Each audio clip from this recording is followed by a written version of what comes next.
Five Nights at Freddy's. Back in 2014 and 2015, this franchise took the internet by storm. Everybody was playing these games.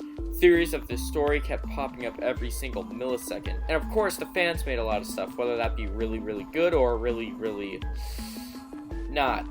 But we are going to be talking about the original back in 2014. Simpler times. Before the purple guy, before the puppet, before Springtrap, and before that freaking toy Chica high school.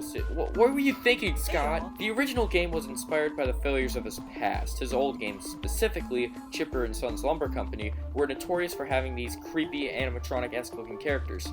After all this happened and it seemed like his games were nothing more than a failure, Cawthon had the idea to embrace the idea of scary animatronics, and before you know it, Five Nights at Freddy's is born. Yay. It seemed like in 2014 everybody was talking about this game, and, well, yeah, for good reason. Not to mention the success of that game led to other games being successful too. 5 years later, Five Nights at Freddy's 1, 2, 3, and 4 are on Nintendo Switch, Xbox One, and PlayStation 4. In this game, you take control as the overnight security guard named Mike Schmidt in a restaurant called Freddy Fazbear's Pizza. During the day, they act like any normal Chuck E. Cheese ripoff animatronic should.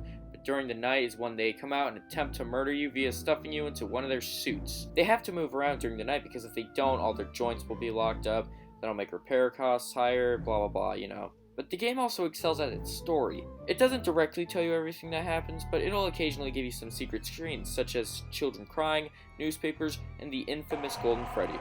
But with these secrets also came some convincing photoshops and rumors, like this one of some character named Sparky the dog. Please tell me I am not the only one who remembers Sparky the dog, but I digress. These secrets tell the true story to Five Nights at Freddy's, but what these Easter eggs essentially tell you is that children have gone missing and have been murdered at the pizzeria and now possess the animatronics. Normal stuff, you know? Of course, the later games would go on to tell the full story, and a good one at that, but this game was only the beginning of the storytelling. Not in the timeline of the story, of course. This would go on to create a huge alliance of fans who will take every little corner and see if it contains any important plot points. And none of this would have started if Scott just gave up at Chipper and Sons Lumber Company. The gameplay is very simple. You are a security guard, as I mentioned, who has no freedom of movement and very limited control. You are given a security monitor, which you can check throughout the restaurant to see the animatronics locations, but you also have two big doors, which obviously keeps the robots from coming in. So why not just keep the doors shut the entire time? Because Freddy Fazbear's runs on a AA Energizer battery, which means you have a limited power supply. Run out and Freddy will go as fast as he can to kill you.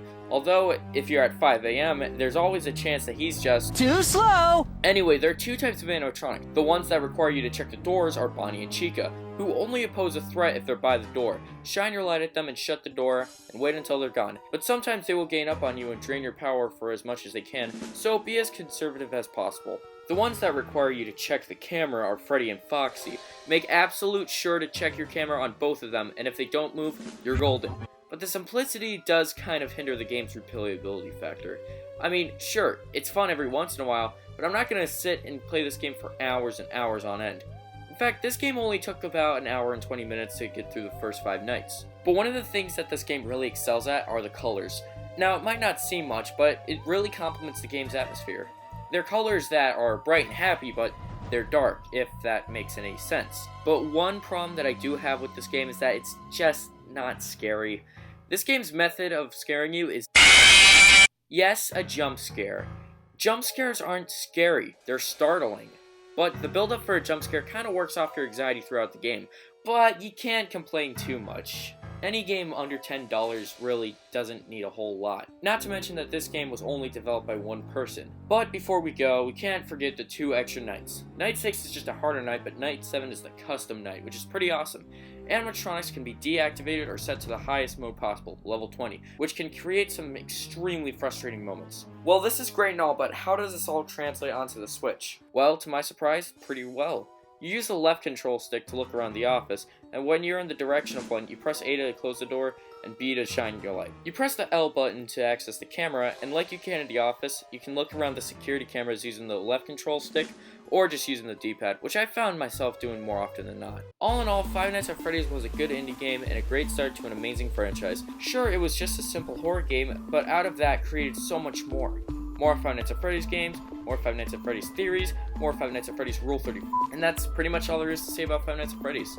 And one day, I'll talk about Five Nights at Freddy's too. and Five Nights at Freddy's 3, and Five Nights at Freddy's 4, and Five Nights at Freddy's Sister Location, and Freddy Fazbear's Pizza Simulator, and Five Nights at Freddy's Ultimate Custom Night, and Five Nights at Freddy's VR Help Wanted, and Five Nights at Freddy's World. Wait, what the